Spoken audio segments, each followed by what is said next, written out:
और अब खबरें तफसील से। सीडीएस जनरल विपिन रावत के साथ हेलीकॉप्टर हादसे में हलाक होने वाले एक फौजी का ताल्लुक आंध्र प्रदेश के जिला चित्तूर से है। जिला चित्तूर के टकोराबाला कोटा मंडल इग्वारेगड़ा गांव से ताल्लुक रखने वाले साई तेजा महकमा दिफा में लांस नायक के ओहदे पर फाइज थे। जनरल विपिन रावत के पर्सनल सिक्योरिटी टीम में साई तेजा शामिल थे। हादसे में इनकी भी मौत वाक़ हो गई। साई तेजा 2013 बंगलुरु रेजिमेंट में फौजी जवान के तौर पर मुंतखब किए गए थे। सर्विस के 1 साल के बाद इम्तहान लिखकर कमांडो के ओहदे पर फायज हुए। बाद में वो लांस नायक के ओहदे पर तरक्की उन्होंने पाई और 1 साल कबल तक भी वो बेंगलोर में आर्मी ट्रेनिंग सेंटर में खिदमत अंजाम देते रहे। हाल ही में उन्हें जनरल विपिन रावत के शख्सी हिफाजती दस्ते में शामिल किया गया। साई तेजा के पसमानगान में उनकी अहलिया शामिला, 3 साला दुख्तर दर्शनी और 5 साला बेटा मोक्षगंगा शामिल हैं। साई तेजा के अफराद खानदान मदनपल्ली की SPI कॉलोनी में मुकीम हैं। बताया जाता है कि साई तेजा हादसे के चंद घंटों पहले वीडियो कॉल करके अपनी अहलिया, बेटी और बेटे से उन्होंने बात की थी। साई तेजा गुज़श्ता सितंबर को अपने घर आए थे। इनकी मौत पर इलाके में गम का माहौल देखा जा रहा है। लांस नायक के आखिरी रस्मात इनके आबाई मकाम में कल अदा की जाएंगी।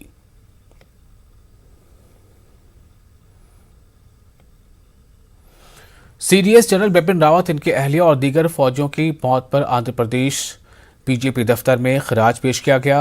राष्ट्र पार्टी सदस्य सोमू वीराराजू ने 13 लोगों की मौत पर अफसोस का इजहार किया। उन्होंने विपिन रावत की मौत को मुल्क का नुकसान करार दिया। उन्होंने कहा कि मुल्क के लिए इनकी खिदमत नाकाबिल फरामोश हैं।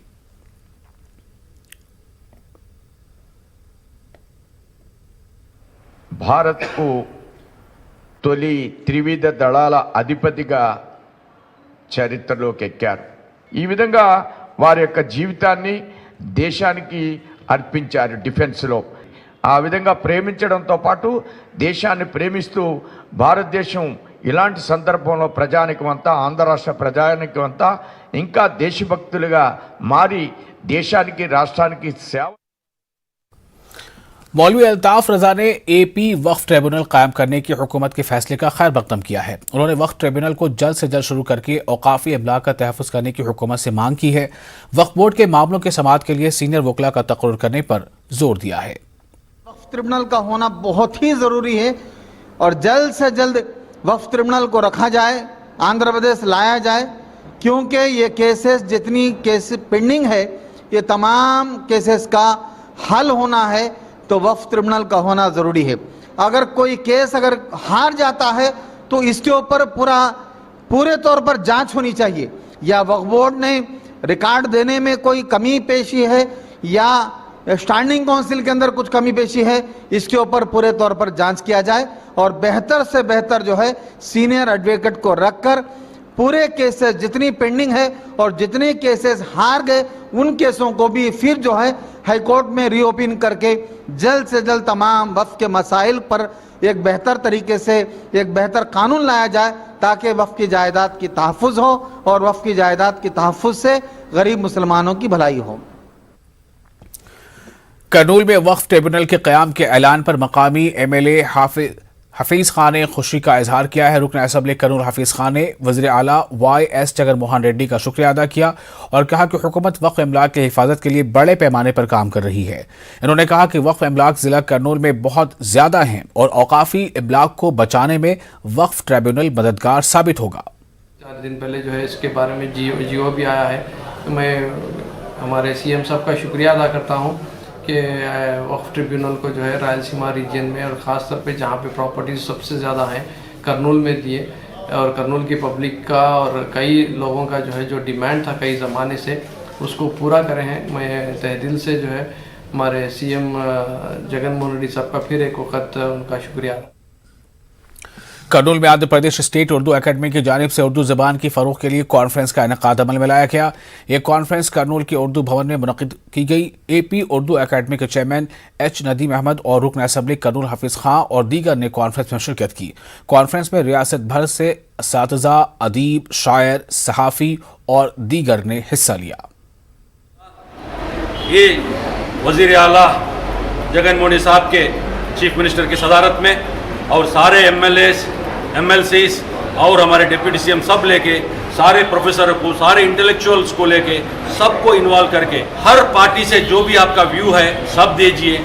हर कौम से भी व्यू ले रहे हैं, हर पार्टी से भी व्यू ले रहे हैं। कंस्ट्रक्टिव गवर्नेंस चल रहा है। इंशाअल्लाह उर्दू को भी हम आगे ले जाने की भरपूर कोशिश करेंगे, सबको इन्वॉल्व करते हुए। और केवल आंध्र प्रदेश में नहीं, हिंदुस्तान में एक दर्जा देने की कोशिश भी हम कर सकते हैं, क्योंकि कहाँ कहाँ खामियां हैं, उस खामियों को जो है फिर पूरे करने के वास्ते पूरे लोगों से जो है राय मशवरा करके उसकी एक रिपोर्ट बनाकर फिर उसको जो डिपार्टमेंट्स हैं, जैसे एजुकेशन डिपार्टमेंट है और माइनॉरिटीज़ डिपार्टमेंट है, सारे डिपार्टमेंट्स के साथ जो है वहाँ पे उनके सामने वो मसले मसाइल रखे उसका सोल्यूशन आने वाले दिनों में आप देखेंगे। इंशाल्लाह हम आंध्र प्रदेश स्टेट में जो है सेकेंड लैंग्वेज उर्दू को जो है लाने के वास्ते भी कोशिश कर रहे हैं और उर्दू यूनिवर्सिटी को डेवलप करने के लिए भी कोशिश कर रहे हैं। स्कूल्स में, टीचर्स में, आंगनवाड़ीज़ में, जो एकेडमी में, ट्रेनिंग सेंटर्स में जो लूप होल्स हैं, तो सब लूप होल्स को जो है फिक्स करके उर्दू की भलाई के लिए और उर्दू की तरक्की के लिए ज़रूर उर्दू अकेडमी और हमारी गवर्नमेंट वह जगनमोहन रेड्डी साहब की। गुंटूर अस्पताल में रात ड्यूटी पर मामूल जूनियर डॉक्टर पर हमले का मामला सामने आया है। कर्नूल में जूनियर डॉक्टर्स ने हमलावरों को सजा देने का मुतालबा करते हुए एहतजाज मुनज़्ज़म किया। इन्होंने कसूरवारों पर कानूनी कार्रवाई करने का मुतालबा किया। डॉक्टर्स ने इल्ज़ाम लगाया है कि गवर्नमेंट अस्पतालों में मुनासिब सहूलत नहीं होने के बावजूद वो काम कर रहे हैं। जूनियर डॉक्टरों ने अपने मुतालबात को पूरा करने की मांग की, वरना एमरजेंसी खिदमात को भी रोक देने का इंतबाह दिया।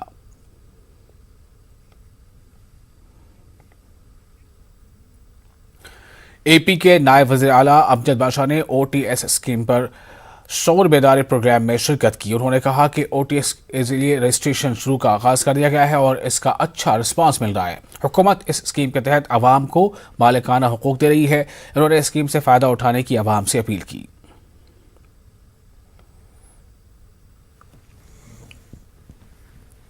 कर्नूल में तेलुगु देशम पार्टी लीडरों ने एहतजाज मुनज़्ज़म किया। एहतजाजियों ने जगन हुकूमत के वन टाइम सेटलमेंट की मुखालफत की है। इन्होंने हुकूमत से वन टाइम सेटलमेंट स्कीम को वापस लेने की मांग की है। हुकूमत पर इस स्कीम के तहत आवाम पर इजाफी माली बोझ डालने का इल्ज़ाम लगाया गया है।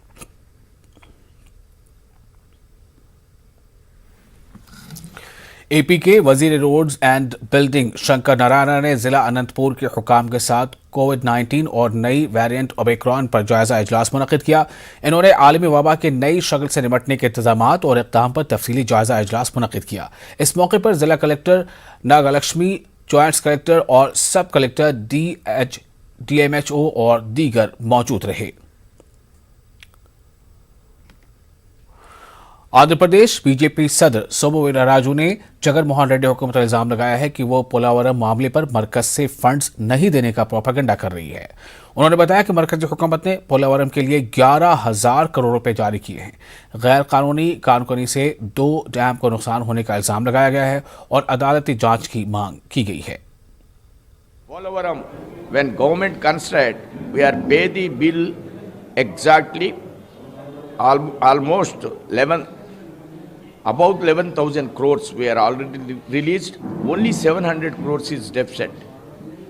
Debit. This is also give the installment basis. The Polavaram authority is there. The authority came and examine. Then we will release it the funds. No, even government have any problem. Definitely they leave the project. We are doing the construction. We are only in 3 years. CPM leader Babu Rao ने AP हुकूमत से बिजली के trough charge में और वसूल नहीं करने की मांग की है और उन्होंने ERC की तजवीज़ पर अमल नहीं करने की अपील की है। उनका कहना है कि कोरोना के दौर में आवाम इजाफी माली बोझ डालना मुनासिब नहीं है और सरकारी मुलाजमीन के मसाइल को हल करने का मुतालबा करते हुए 3 दिन से JAC का एहतजाज जारी है। आज कर्नूल में ट्रेड यूनियनों के JAC ने कलेक्टर दफ्तर के रूबरू एहतजाज किया। एहतजाजियों ने ज़ेर इल्तवा DA फौरी तौर पर जारी करने का हुकूमत से मुतालबा किया। इसके अलावा PRC 11 पर अमलावरी की मांग की है। JAC मुलाजमीन का कहना है कि कुछ यूनियनों की जानिब से एहतजाज के बारे में गलत फहमियाँ पैदा करने की कोशिश की जा रही है। मुतालबात की तकमील तक एहतजाज जारी रखने का इंतबाह दिया गया है। आंध्र प्रदेश के जिला कर्नूल में राशन शॉप डीलरों ने उनके मसाइल को हल करने की मांग करते हुए एहतजाजी इजलास मुनक्किद किया। एहतजाजियों ने 9,200 राशन शॉप डीलरों के मसाइल को नजरअंदाज करने का हुकूमत पर इल्जाम लगाया है। उन्होंने घर घर राशन की तकसीम के सिस्टम को खत्म करने और कमीशन में इजाफा करने का हुकूमत से मुतालबा किया और साथ ही मुत्तहिदा आंध्र प्रदेश में जारी किए गए GO 2013 पर अमल करने की मांग की। ఏదైతే బెనామీలను అడ్డపెట్టుకొని రేషన్ డీలర్ల వేరుముద్ర ద్వారా బెనామీలు నడుపుతున్న కొన్ని చోట్ల ఈ రోజు మనం చేసే పోరాటానికి కూడా వారి మద్దతు। और इसी के साथ इस बुलेटिन में फिलहाल इतना ही। आप बने रहे न्यूज़ 18 उर्दू के साथ। मुझे दीजिए इजाजत। आदाब।